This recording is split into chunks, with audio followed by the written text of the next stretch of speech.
Social studies यानी कक्षा 6 सामाजिक अध्ययन की नई पुस्तक जिसे कि एनसीईआरटी सीबीएसई के पाठ्यक्रम के अंतर्गत जारी किया गया है और उसका अध्याय नंबर 5 है इंडिया अर्थात भारत, जो कि आप स्क्रीन पर देख सकते हैं। बहुत सुंदर पुस्तक है, सामाजिक अध्ययन की बहुत नए कलेवर में प्रस्तुत किया गया है। न केवल छात्र छात्राओं के लिए बल्कि ये आमजन के लिए भी उपयोगी है। इसको पढ़ते हैं। इंडिया अर्थात भारत, क्या इसमें विभिन्न जानकारियाँ हैं, उन पे चर्चा करेंगे।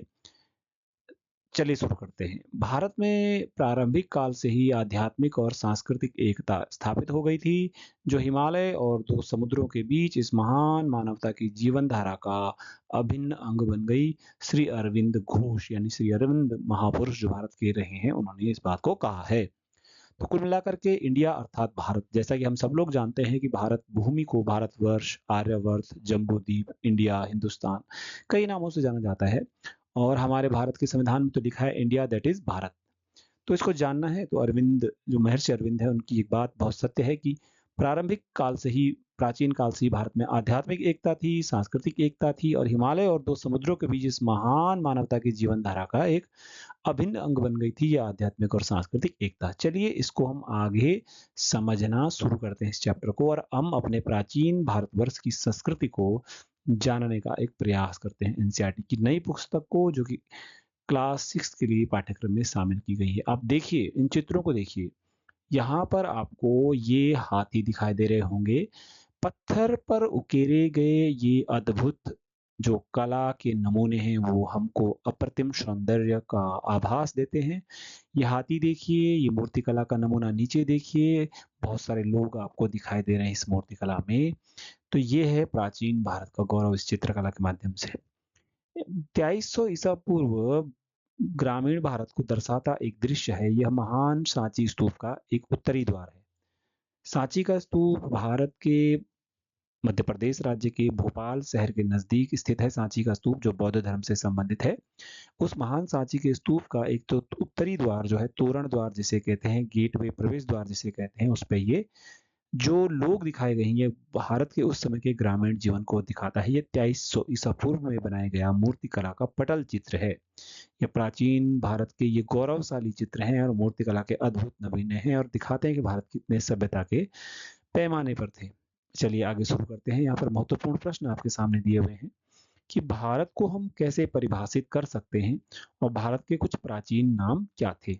तो चलिए इन महत्वपूर्ण प्रश्नों को, तो मैंने कुछ नाम आपको बताए भी हैं, अब आगे भी जानते हैं कि इसमें एनसीईआरटी में क्या आने वाला है। पहले इस प्राचीन जो एक ये जो मैप आपके सामने मानचित्र दिया हुआ है इसको समझते हैं।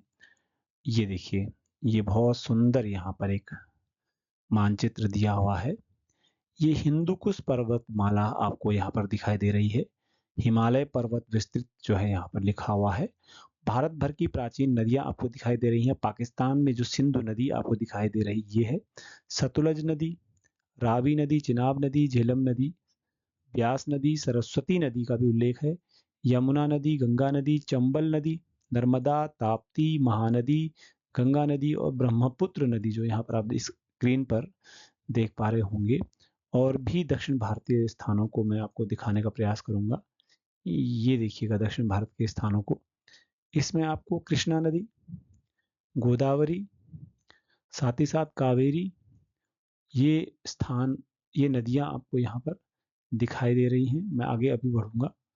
यहाँ पर साथ ही साथ पश्चिम की तरफ नर्मदा नदी और ताप्ती नदी दिखाई गई है। अरब सागर की स्थिति आप देख सकते हैं स्क्रीन पर। ये है श्रीलंका। ठीक है, तो ये आपने चित्र देखा।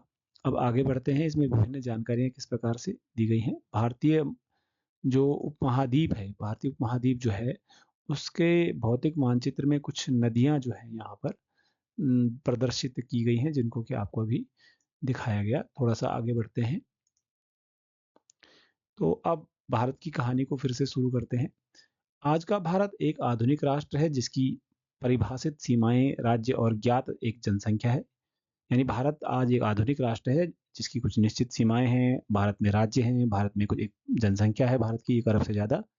हालांकि यह 500, 2000 या 5000 वर्ष पूर्व बहुत अलग था। यानी आज का भारत जो है वह आज से 500 साल पहले, 2000 साल पहले और आज से 5000 साल पहले बहुत ज़्यादा अलग था। विश्व के इस भाग को हम आज प्रायः भारतीय उपमहाद्वीप कहते हैं। तो भारत के इस पूरे भूमि को अब हम भारतीय उपमहाद्वीप, इंडियन सबकॉन्टिनेंट भी कहते हैं। इसके भिन्न-भिन्न नाम रहे हैं और इसकी सीमाएँ भी बदलती रही हैं।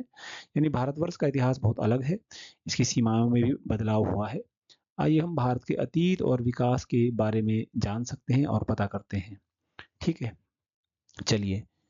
तो इतिहास के इस क्रम में हम भारत को उसके निवासियों और विदेशों से आए हुए आगंतुकों के द्वारा कई नामों से पुकारा जाता रहा है। ये नाम प्राचीन पुस्तकों, यात्रियों और तीर्थयात्रियों के वृत्तांतों और शिलालेखों में मिलते हैं। यानी भारत के इतिहास के क्रम में भारत को उसके निवासियों और विदेशियों से आए आगंतुकों के द्वारा कई नामों से बुलाया गया। यानी भारत के कई नाम हैं। भारत में रहने वाले लोगों और विदेशों से आए हुए लोगों ने भारत को कई नामों से पुकारा।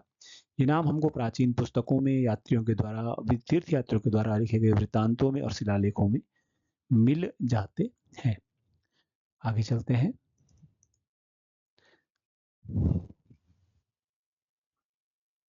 ठीक है, तो फिलहाल तो आपका आज का यहीं पर है। कल हम इस वीडियो को आगे स्टार्ट करेंगे, जहाँ पर देखेंगे कि भारतीयों ने भारत नाम कैसे दिया और भारत के इतिहास को जानेंगे, जिसमें ऋग्वेद से हम कहानी शुरू करेंगे। आज का स्टार्टिंग का ये वीडियो था। कल से हम इसको क्रमवार शुरू करेंगे। वीडियो देखने के लिए